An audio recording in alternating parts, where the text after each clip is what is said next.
Hermanos, hoy voy a comenzar una nueva serie de Efesios, la carta a los Efesios. Y hoy voy a presentar solo un preámbulo de varios temas que tiene el contenido de esta preciosa carta. Es una carta circular, fue dirigida primero a la iglesia de Éfesos, pero es una carta circular porque en esa época el Espíritu Santo, a través del apóstol Pablo, que es el que la escribe cuando está prisionero en Roma, él ordena que esa carta, la carta a los Efesios, después de ser leída y estudiada por los de Efesios, fuera circular, es decir, que pasara a todas las otras iglesias de Asia Menor. Y gracias a la gracia y misericordia del Señor, hoy contamos con esta preciosa carta que espero que nos despierte de principio a fin y que usted, amado hermano, amada hermana, pueda entender la identidad y la posición que tenemos en Cristo Jesús. Pero esa posición y esa identidad que Cristo nos ha dado a través de su palabra, a través del poder del Espíritu Santo y a través de la entrega sacrificial que Él hizo en la cruz sangrante, mis hermanos, nos lleva a llevar una vida de sacrificio, una vida de unidad y una vida de compromiso. No es compromiso, hermano, con el vecino, no es compromiso con el hermano de la iglesia, es un compromiso con Cristo y con tu alma. Iglesia, entiéndalo. Entiéndalo, usted no le hace un favor al pastor cuando viene a la iglesia. Y perdónenme que estoy hablando un poco fuerte, pero quiero despertarlo para que entienda. Usted no le hace un favor a la iglesia Revive cuando viene y se hace presente. Usted le está haciendo un favor a su propia alma. No se crea que le está haciendo un favor a Dios. Sí, Señor, yo entonces hoy voy a la iglesia y espero que usted me bendiga por haber ido a la iglesia. No, mis hermanos, el compromiso es con su propia alma. Y si no tenemos compromiso ni siquiera con nuestra propia alma, ¿cómo vamos a tener compromiso con los demás? ¿A qué le estás dando prioridad, iglesia? ¿Qué cosa estás poniendo en primer lugar? Por encima, primero, del compromiso que tienes con Dios y segundo, del compromiso que tienes con tu propia alma. Hermanos, el subtítulo es la iglesia del Señor Jesucristo. Entienda que usted es iglesia y que usted le pertenece al Señor Jesucristo. El apóstol Pablo lo dijo, porque ya no soy de vosotros, no soy dueño de ti mismo, ahora le pertenecemos al Señor. Hermano, la carta a los Efesios nos presenta varios temas. Número uno, la centralidad del tema es la soberanía de Cristo. La soberanía de Cristo, el señorío de Cristo. ¿Y en dónde debe empezar la soberanía y el señorío de Cristo? Iglesia, pregunto. ¿Dónde? ¿Dónde? ¿Dónde? Con nosotros. Con nosotros. Decimos que somos cristianos, que somos fieles y verdaderos. Nos jactamos a veces en decir es que yo llevo 20, 30, 40 años en el evangelio, 10, 15, los que lleve. Hermano, yo le digo con amor en mi corazón que no importa los años que lleves, lo importante es la entrega y la obediencia que tengas al Señor. ¿Realmente el Señor Jesucristo es el Señor de tu vida? Porque hay muchos que se resisten a su voluntad y Dios nos ha revelado progresivamente su voluntad. Y ya estoy rompiendo aquí con el contexto del mensaje, pero el Espíritu Santo es el que manda y ordena. Hermanos, dice un proverbio, no seas como el mulo y el caballo, que hay que ponerte cabresto y alarte. Cuidado, hermanos. Dura cosa le es dar coces contra el aguijón. Dura cosa es ponernos en rebeldía contra Dios, en rebeldía contra la voluntad soberana del Señor. Y hay personas que se están poniendo en rebeldía contra la voluntad soberana de Dios. Dios les muestra el camino 1, 2, 3, 5, 10 veces, 20 veces, 100 veces. Pero ellos por un ratico reaccionan y vuelven otra vez a hacer su voluntad. Cuidado, porque si el Señor te suelta, mis hermanos van a tener que pasar un proceso fuerte y difícil. Se lo digo con experiencia. Porque en una ocasión fui rebelde a la voluntad soberana de Dios. Sí, muy rebelde. ¿Quieres ser soberano? Venga, lo paso por este procesito. Te va a doler y no te va a gustar.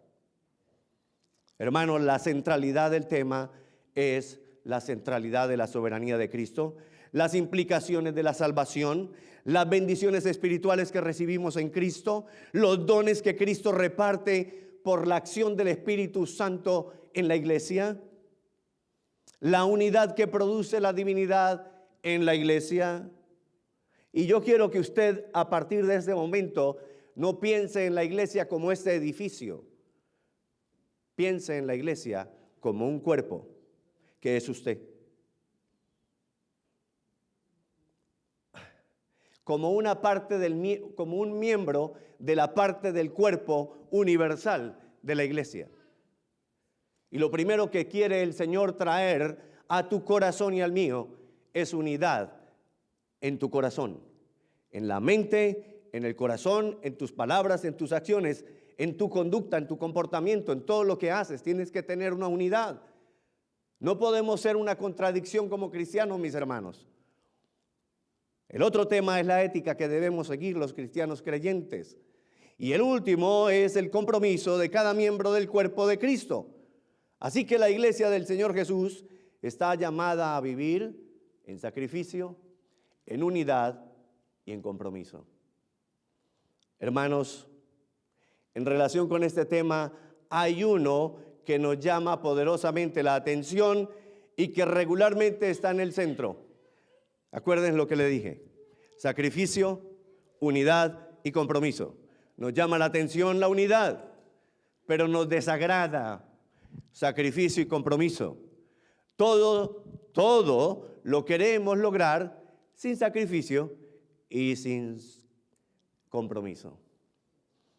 Pero ciertamente sabemos. ¿Por qué lo sabemos? Lo sabemos, hermanos.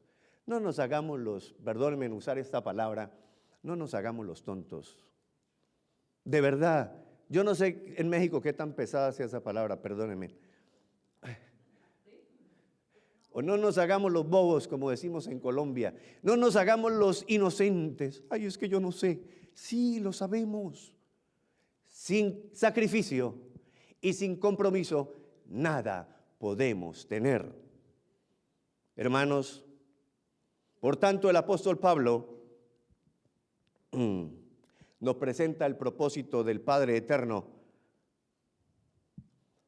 Y lo vamos a ver a través de las diferentes predicaciones de la carta a los Efesios, donde el propósito del Padre Eterno está rodeado de sacrificios, de unidad y de compromiso.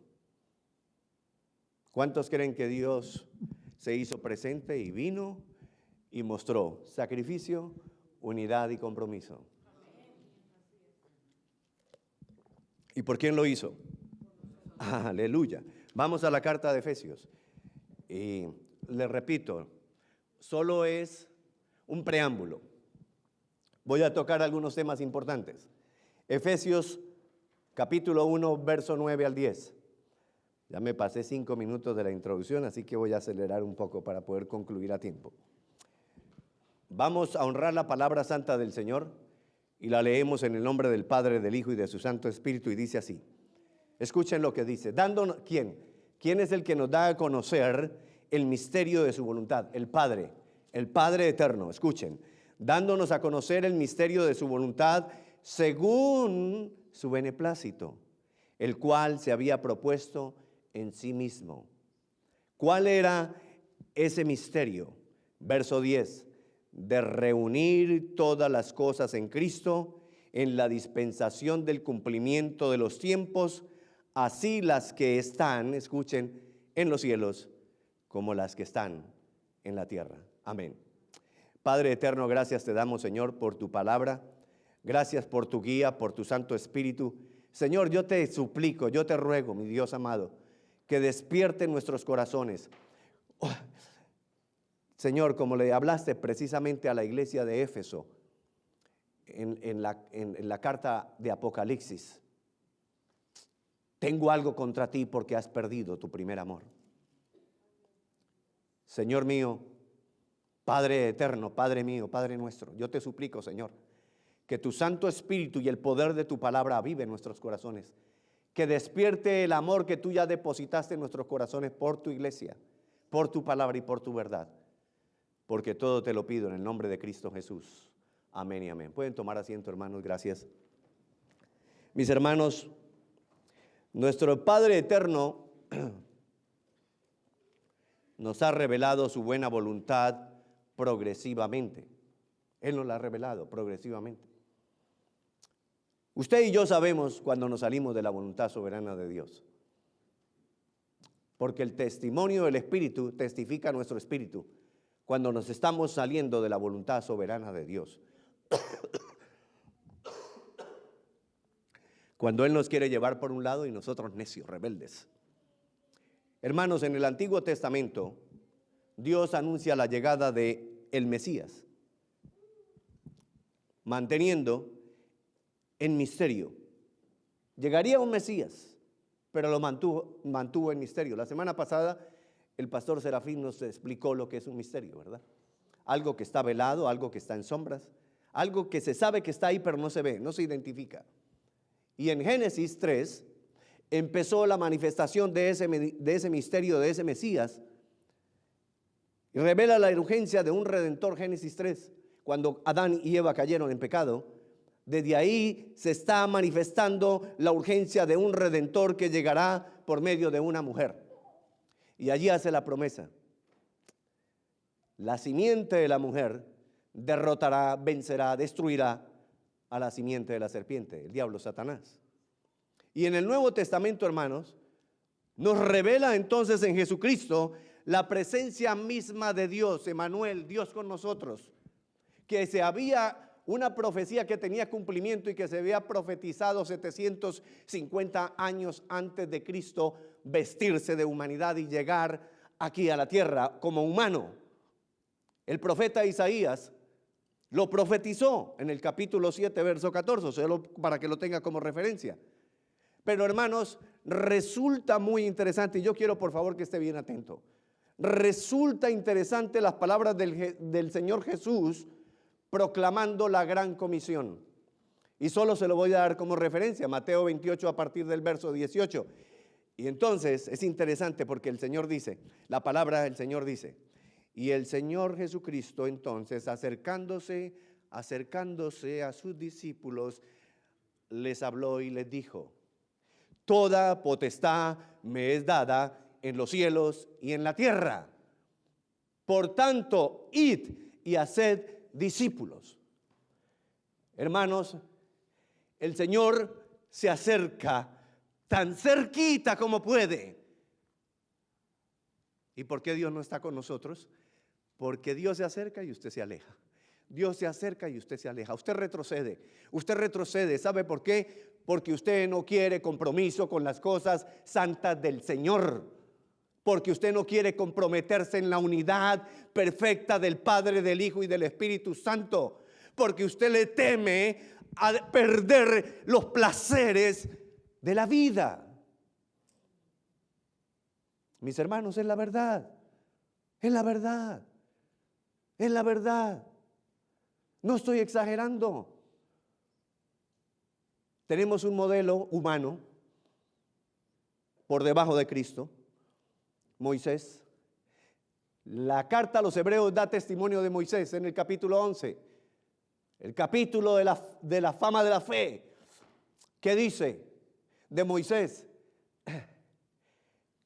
que rechazó los deleites temporales, rechazó las riquezas y la opulencia de Faraón y prefirió los vituperios del Señor Jesucristo. Iglesia, Preferimos los deleites temporales de este mundo que un día se va a derretir. Y no quiero que me malinterprete con lo que voy a decir, porque tengo dolor en mi corazón por lo que pasó aquí en North Carolina en la montaña. Pero eso es un pequeño apocalipsis. Eso es una milésima de lo que sucederá. Eso es una milésima, hermanos. Pero como somos rebeldes, por aquí nos entra y por aquí nos sale. Hermanos, el Señor Jesús estaba declarando la misión para la iglesia. Y quiero que leamos nuevamente ahí el verso 10 del capítulo 1 de Efesios. Dice, de reunir todas las cosas en Cristo, en la dispensación del cumplimiento de los tiempos, así las que están en los cielos como las que están en la tierra. Dígame una cosa, hermanos. ¿Estamos esperando que las cosas que están en el cielo y que están en la tierra sean reunidas en Cristo Jesús? ¿Estamos esperando eso o usted está convencido de que ya sucedió? Déjeme decirle que ya sucedió. Y por eso traje a colación el texto de la Gran Comisión de Mateo 28, 18 al 20. Porque el Señor mismo dijo, toda potestad me ha sido dada en los cielos y en la tierra. Dios ya le dio a Cristo, su Hijo amado, esa potestad, esa autoridad sobre los cielos y sobre la tierra. Él ya es el Señor de gloria.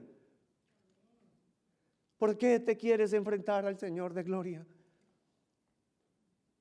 ¿Por qué te haces rebelde, necio? ¿Por qué no te humillas ante la voluntad soberana de Dios y le pides perdón y te arrepientes? Las 7 cartas de las 7 iglesias, todas tienen algo en común. Y es que el mismo Señor Jesucristo le dice, arrepiéntete, arrepiéntete, arrepiéntete, arrepiéntete, arrepiéntete, arrepiéntete. Pero eso es el evangelio que no queremos escuchar. Por eso hay tantos espacios vacíos. Porque la gente quiere escuchar cosas buenas, palabras que le endulcen los oídos, que le hablen de riqueza, de prosperidad.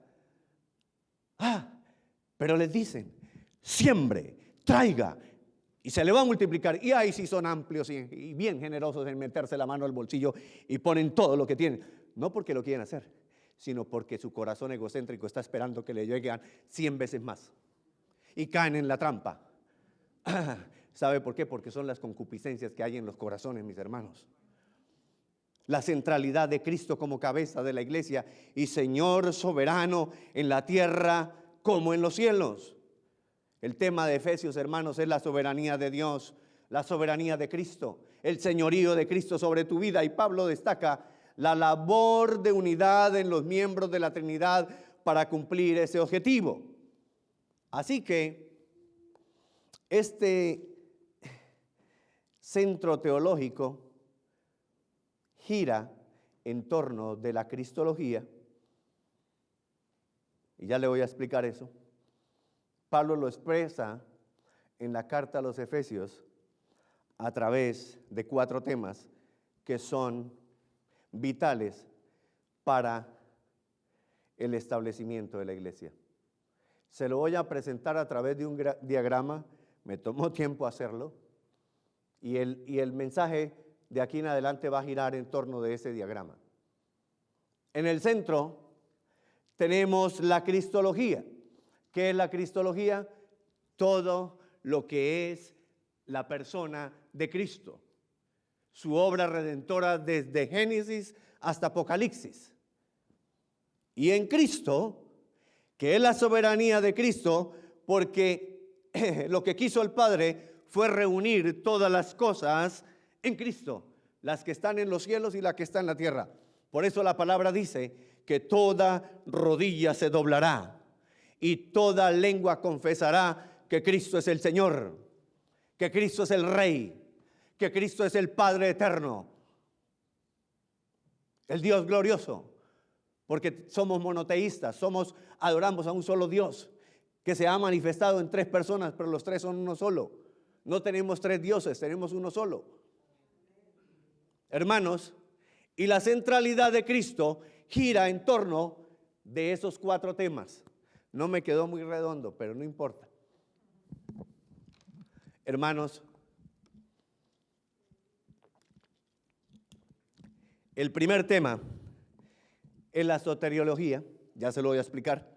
El segundo tema, y miren lo interesante, la soteriología está arriba. ¿Y sabe qué es eso? Eso no es de adivinaciones. No, mis hermanos, la soteriología tiene que ver con toda la obra salvífica de Dios a través de Cristo y el Espíritu Santo que aplica la obra redentora en la cruz en nuestros corazones. Está arriba, porque la salvación viene ¿de dónde? ¿De los hombres o de Dios? De Dios, entonces viene de arriba. Y esa centralidad de Cristo primero se dirige arriba para que nosotros levantemos nuestra mirada al cielo y digamos: Señor, gracias, porque la salvación viene solo de ti. ¿Y en dónde se manifiesta esa salvación? ¿Y a quién le ha dado la autoridad? ¿A quién le ha delegado la autoridad? ¿A quién le ha dado el gobierno para establecer el reino de Dios y su justicia en la tierra? ¿A quién? A la eclesiología, la iglesia. La iglesia toma la identidad de Cristo. Es la iglesia a la que Dios le delega esa autoridad. Toda autoridad, toda potestad me ha sido dada en los cielos y en la tierra. Por tanto, id y hacer discípulos. Esa autoridad ahora es de todos nosotros. Pero tienes que mantenerte en sacrificio, en unidad y en compromiso. Mis hermanos, perdónenme, no puedo evitarlo. Hermanos, y luego horizontalmente, la iglesia tiene que lidiar con 2 problemitas: la ética y la guerra espiritual. La ética sí, la guerra espiritual no. O algunos dicen: sí, yo quiero la guerra espiritual, pero estás viviendo de acuerdo a la ética cristiana, a los compromisos y al patrón de vida que Dios estableció en su palabra. Recuerden lo que dice el testimonio de la Escritura en el libro de los Hechos, de unos que se hicieron valientes y fueron en la humanidad es que a sacar demonios. ¿Y qué les dijo el demonio? Al Señor Jesucristo y a Pablo lo conozco, pero a ustedes no. Y les pegó una zumba que salieron desnudos y corriendo. Mis hermanos, la iglesia no es un juego. Es una cosa seria, sagrada, santa. Es tan seria y es tan sagrada que Cristo mismo vino, se vistió de humanidad. El Dios del universo, creador de los cielos y de la tierra, irrumpió en medio nuestro al encarnarse, vistiéndose de carne y de huesos. ¿Saben para qué? Para mostrarnos lo que es un sacrificio, lo que es mantener en la unidad de la divinidad y lo que es un compromiso. Cristo vino a cumplir un compromiso divino. Y ese compromiso estuvo ligado de la cruz sangrante, porque Él tuvo piedad de aquellos que corrían por el mundo sin pastor. Y Él tuvo piedad de nosotros al ver que íbamos rumbo a un abismo de perdición. Pero ¿sabe qué le pasa ahora a la iglesia? Empezando por Revive y por todas las iglesias del mundo, que se han dormido y han entrado en una comodidad. Ay, yo estoy aquí bien cómodo, tan rico. Yo ya tengo todas las bendiciones espirituales en Cristo Jesús. Yo ya soy bendecido, yo ya soy salvo. Hermano, la salvación no se pierde para el que ha nacido de nuevo verdaderamente. Esta es una realidad que yo la creo hasta los tuétanos. Porque si decimos que la salvación se pierde, entonces estaríamos diciendo que Cristo no es suficiente. Y Cristo es suficiente Salvador. Los que se pierden son los que no han tenido un encuentro genuino con Dios, que son tibios. Y por eso el Señor dice: cuidado, porque te voy a vomitar por tibio.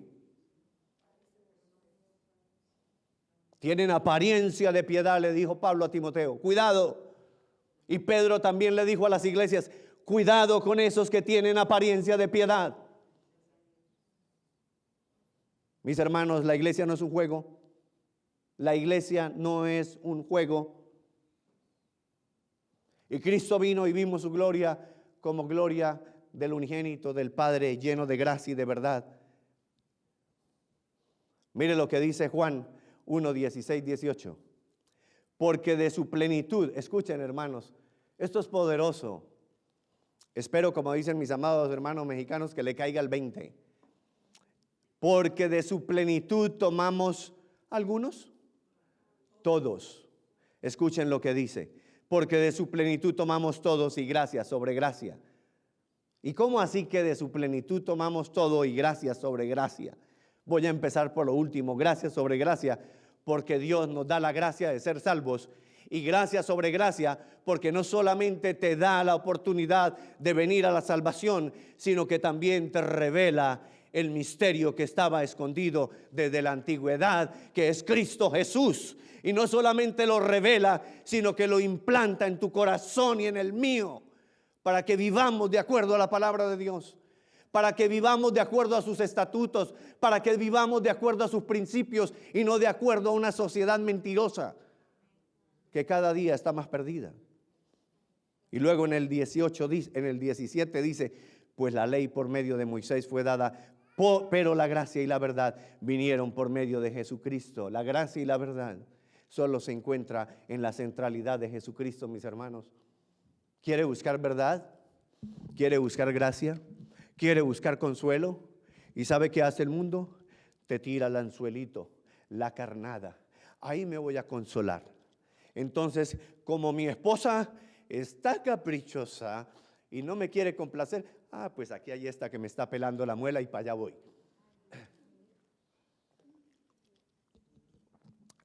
Como en la casa no tengo consuelo, me voy a refugiar en unas bebidas alcohólicas.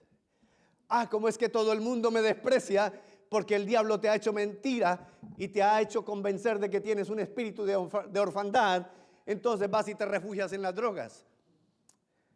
Y otros dicen, no, yo estoy muy bien, yo trabajo. ¿Y en qué se está refugiando? En las riquezas materiales. Ahí estás trabajando de sol a sol. Y los 7 días, y no tienes tiempo para nadie, ni siquiera para ti mismo. Y por eso mantienes cansado, enfermo, agobiado, afligido. Hermanos, el verso 18 dice, a Dios nadie le vio jamás. El unigénito Hijo que está en el seno del Padre, Él le ha dado a conocer. Regresemos nuevamente al diagrama. Soteriología, al diagrama ahí, que es salvación. Eclesiología abajo. Y voy a centrarme aquí en estos 2 puntos. Hermanos, Cristo es la cabeza de todo. Él es la cabeza federal, en el cielo y en la tierra, y debajo de la tierra. Ahí está, Él es soberano. Y el Padre le plació reunir todas las cosas en Cristo, las que están en los cielos y las que están en la tierra. Cristo es la cabeza de la iglesia. Cristo es tu cabeza. Cristo es tu cabeza. Cristo es tu cabeza. ¿Y qué significa que Cristo sea tu cabeza? Que tú ya no piensas con un razonamiento humano, sino que tu mente ya ha sido renovada, como lo dijo Pablo en Romanos. Ya tu mente ha sido renovada y no se amolda a las cosas de este mundo. Tu mente ya tiene la mente de Cristo y piensa en todo lo bueno, en todo lo agradable, en todo lo que es de buen nombre. Si hay virtud alguna en esto, pensad, dijo Pablo en Filipenses. Cristo es la cabeza, pero toda cabeza tiene un cuerpo. La iglesia, hermanos, usted es parte del cuerpo de Cristo. Por favor, deje que el Espíritu Santo le pegue un sacudón bien fuerte. De verdad. Porque necesitamos entender, hermanos, que somos parte del cuerpo de Cristo. ¿Usted sabe el honor y el privilegio que tiene? ¿Qué está haciendo con su cuerpo? ¿Qué está haciendo con su cuerpo? ¿Lo está honrando por ser una partecita pequeña del cuerpo de Cristo? ¿O lo está llevando? Porque, perdón, pero muchas mujeres dicen cuando abortan, es que es mi vida y es mi cuerpo. Y nadie me puede obligar, es mi cuerpo.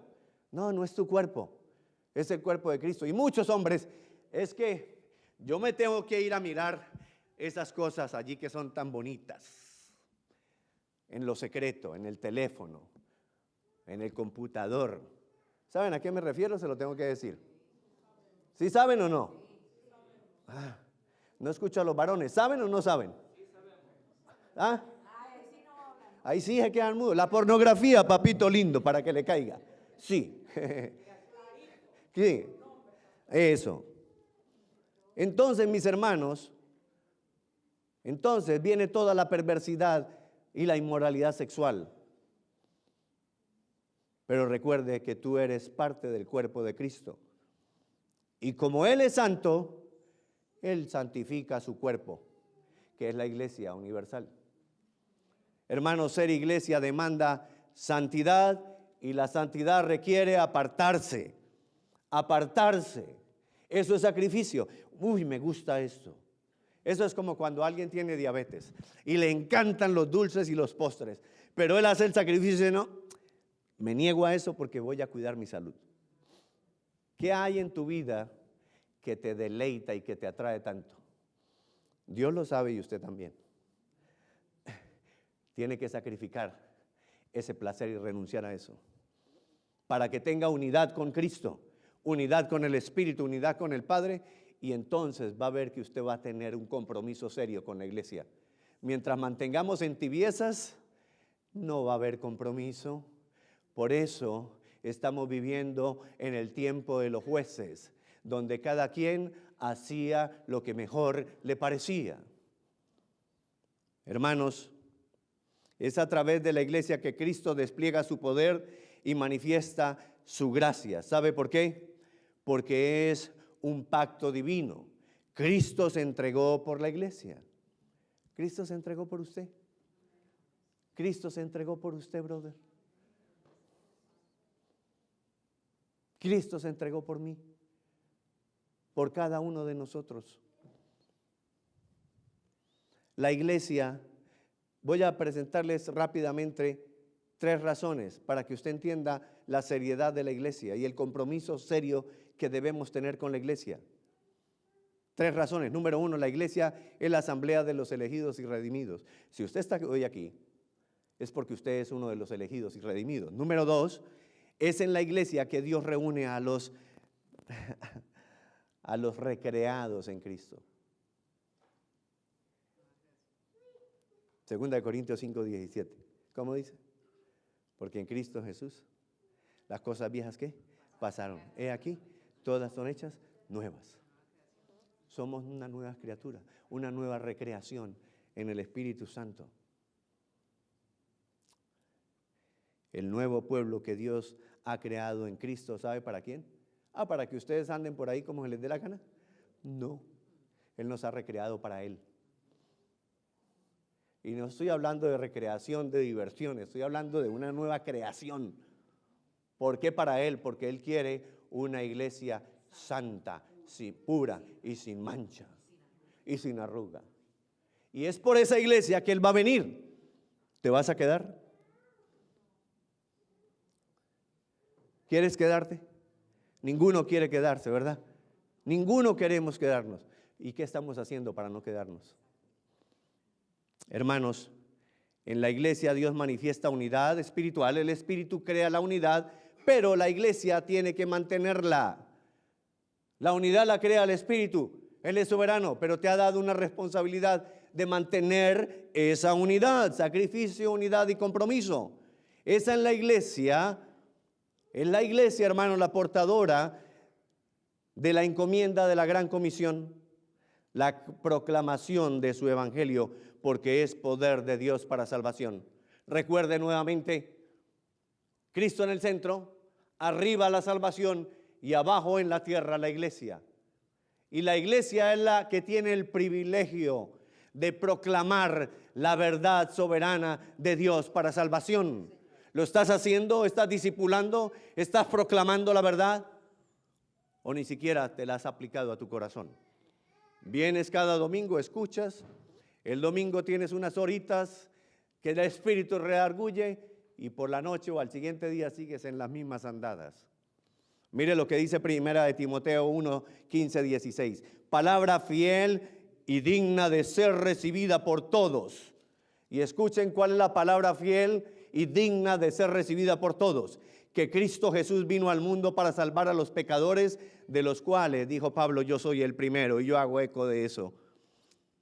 Pero por esto fui recibido a misericordia. Dígaselo a usted mismo. Pero por esto fui recibido a misericordia, para que Jesucristo mostrase en mí el primero toda su clemencia, para ejemplo de los que habrían de creer en Él para vida eterna. ¿Eres ejemplo?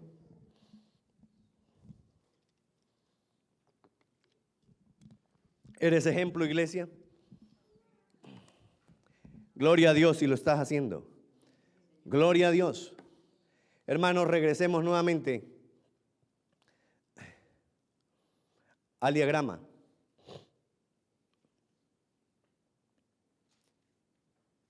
Cristo en el centro, la salvación, que es la soteriología, viene arriba, y la iglesia abajo, eclesiología. Ahora voy a hablar un poco de la salvación, la obra de salvación. Efesios nos habla de la obra poderosa de salvación en Cristo Jesús, nuestro Padre eterno, proporcionándonos el medio para reconciliarnos con Él en Cristo. Dígame una cosa con honestidad, aquí en confianza, nadie nos está escuchando. ¿Qué hiciste para reconciliarte con Dios? Dígame. ¿Qué hiciste para reconciliarte con Dios?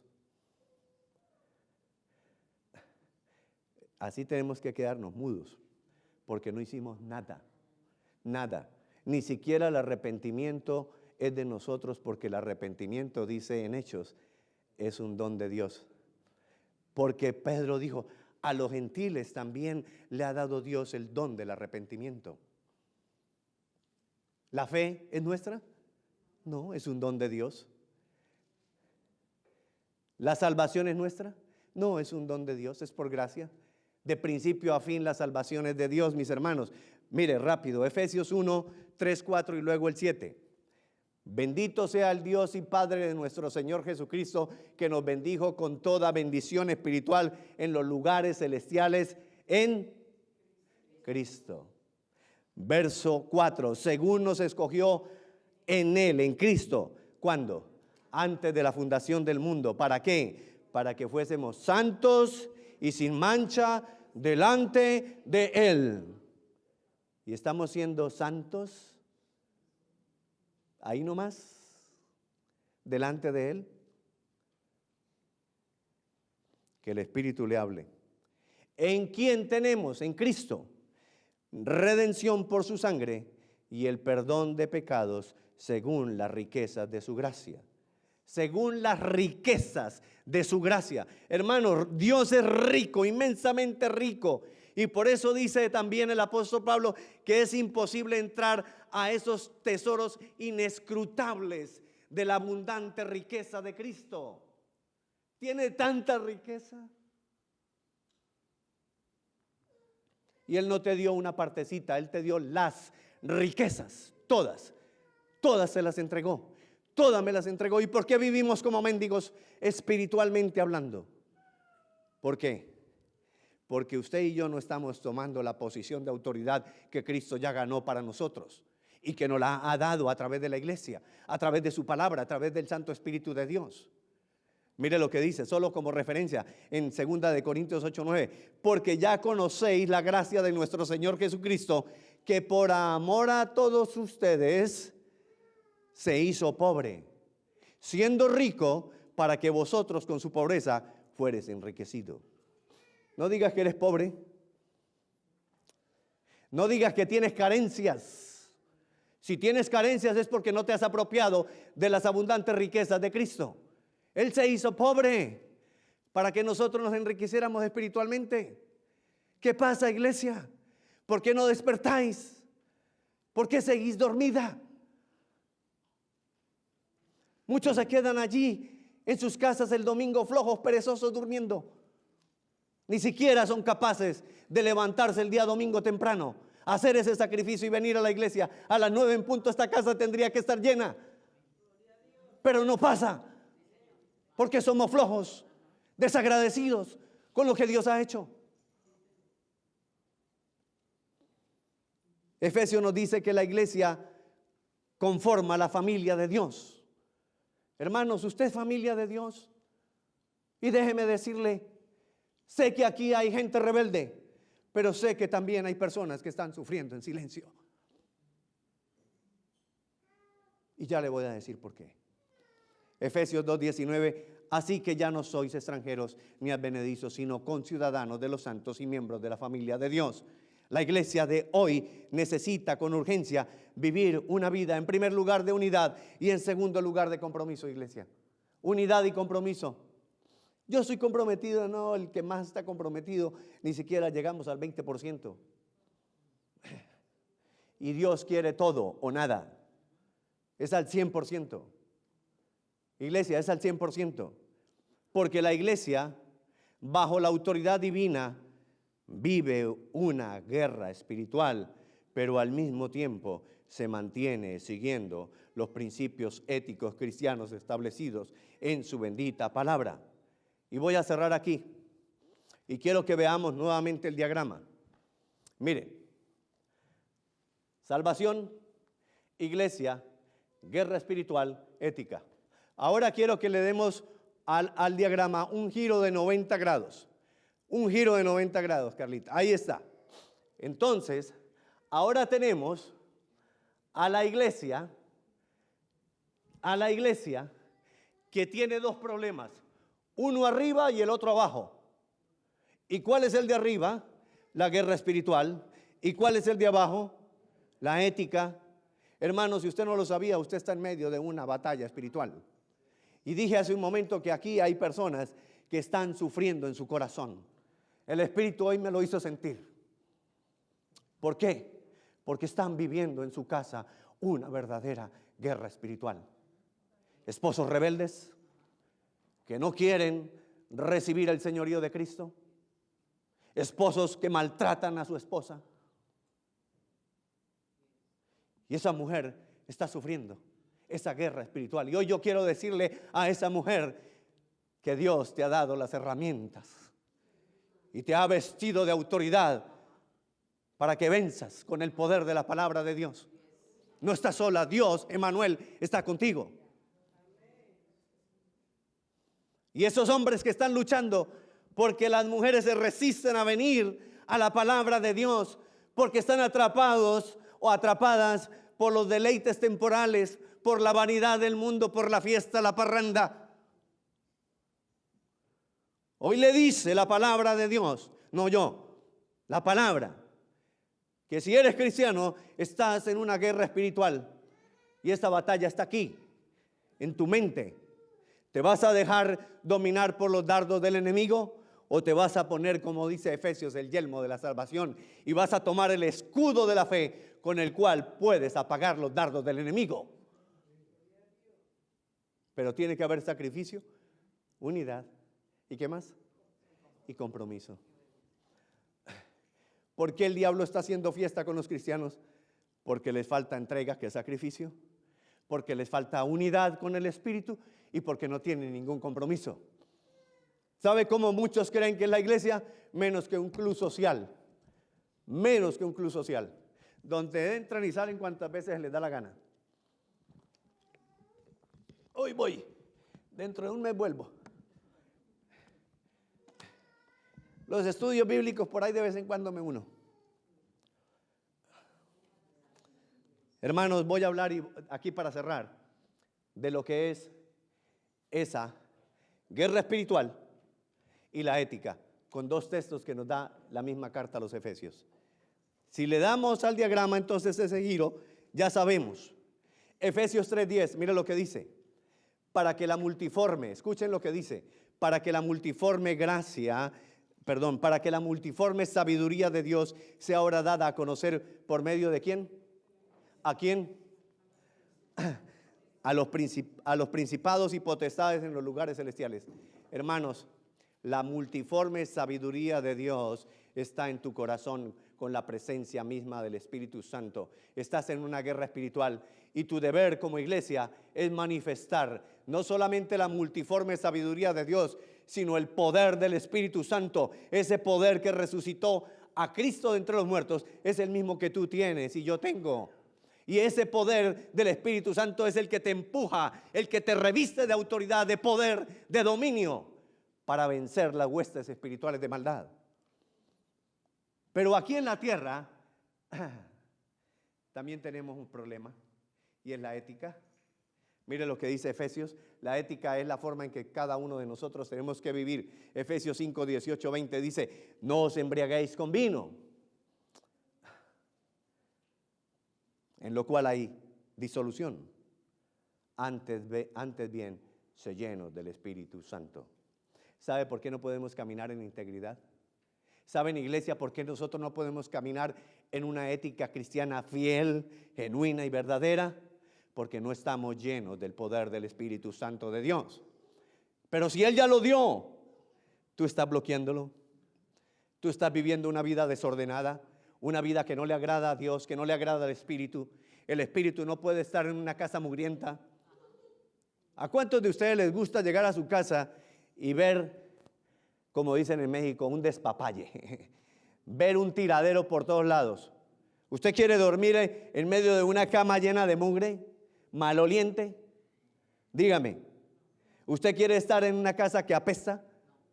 Pues si nosotros, siendo carnales, no queremos estar en una casa que apesta, sí que menos el Espíritu Santo de Dios. Y el pecado apesta. Hermanos, el pecado apesta. Es verdad, el pecado apesta. Tienes que tener compromiso con tu alma, como lo dije al principio. No os embriaguéis con vino, en lo cual hay disolución, antes bien sed llenos del Espíritu Santo. ¿Y cómo lo hacemos? Y dice aquí en Efesios: hablando entre vosotros con salmos, con himnos y cánticos espirituales, cantando y alabando al Señor en vuestros corazones. Con un corazón limpio, con un corazón santo, con un corazón íntegro. El Señor quiere escuchar esas alabanzas. No tienes que ser un buen cantor. Las alabanzas de tu vida. Tú vas caminando con un corazón limpio. El salmista dijo: líbrame, Señor, de los pecados que me son ocultos. ¿Esa es tu oración? Pídele al Señor que te libre de los pecados que te son ocultos, que están ahí en tu corazoncito. Ay, ay, aquí nadie no me ve. Yo me voy bien lejitos para hacer mis fiesticas. Escuche lo que el Espíritu habla a la iglesia. El que tiene oídos, oiga. Y aquí ya tengo que terminar. Sí. 20. Dando siempre gracias por todo a Dios y Padre, en el nombre de nuestro Señor Jesucristo. Amén. Hermanos, que demos gracias a Dios con nuestras acciones, con nuestro comportamiento, con nuestro estilo de vida. Amén. Padre eterno, gracias te doy, Señor, en esta bendita mañana. Gracias por este tiempo precioso que tú me has permitido hablar, Señor, ser el portador de tu mensaje. Gracias por los que están aquí, por tus hijos amados, Señor. Pero yo te ruego una vez más que el poder de tu Santo Espíritu hoy esté ministrando sus corazones y sus vidas, y el mío también, Señor. Ayúdanos para que cada día entendamos lo que es andar y ofrecer nuestra vida como un sacrificio vivo, santo y agradable a ti, para estar en unidad con el Espíritu, y que tengamos verdaderamente un compromiso serio contigo, Señor. Porque todo te lo pido, Padre amado, en el nombre de Cristo Jesús y en el poder de tu Santo Espíritu. Amén y amén. Dios les bendiga, mis hermanos.